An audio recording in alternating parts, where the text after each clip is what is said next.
Hey boys and girls, ladies and gentlemen, 2017 Honda TRX500 Foreman electric shift EFI. The left wheel had a little bit of wiggle, just jacked at the back end here. Had a little wiggle, took the hub off, which was the hub, this guy here.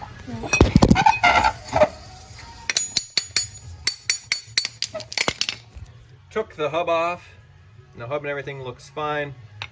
Part of the seal had come off.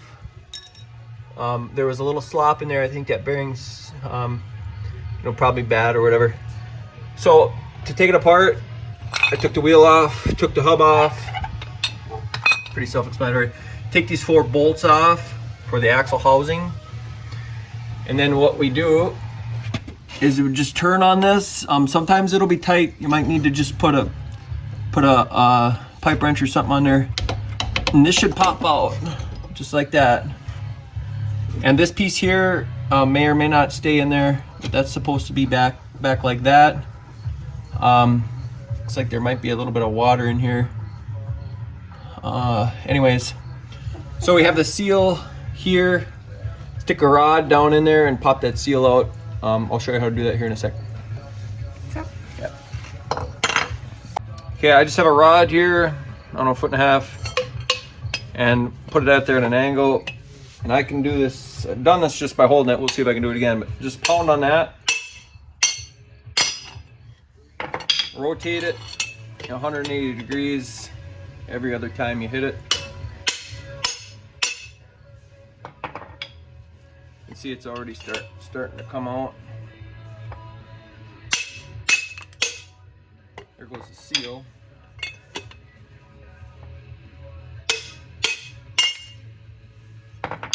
There's the bearing out of there. Okay, just gonna wipe this out in here. There's a lip down in here. If we can get that view with the camera. There's a little lip in here. And put the bearing on here and just tap the bearing in there. Let me go grab a socket. Okay, got a 42mm socket from this big socket set. Just kind of try to make sure you keep the bearing straight, but it should go in there pretty easy. The thing about bearings, if you're gonna tap, man, tap off the outer race, not the inner race. I think this housing here is a little bit bent, but you can see it's bent. But the bearing is in there. And we'll just pop a seal in. Here's a new seal. Metal end to the outside, I believe.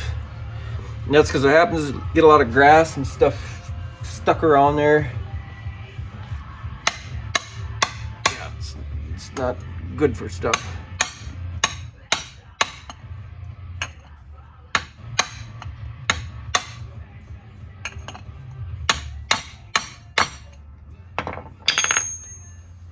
Something like that should be good enough. And the way this hub works, it fits in there like that. So go ahead and put everything back together. Whichever end you head down. See, you've got a old unit like this.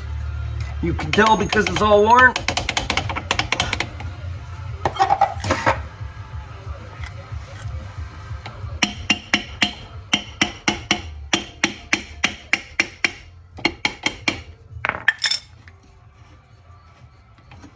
Yeah, that worn side paint's all off.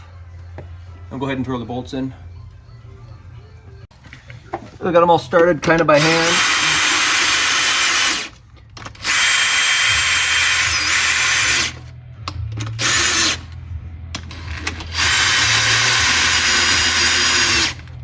Let's get them all flush with the drill.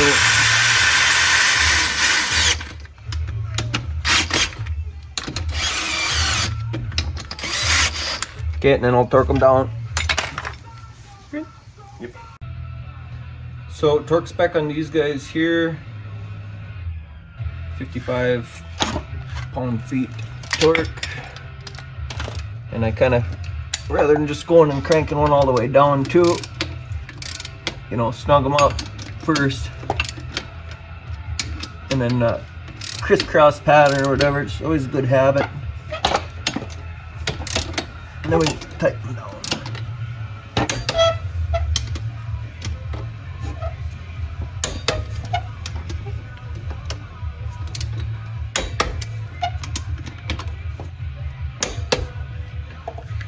And then just comment about the seal. You know, because this is all mangled up, kind of opened up, really that seal probably, you know, should just be flush. I'm a little bit in because it's all, you know, worn out, but I think it'll be fine. And we'll put the hub on next.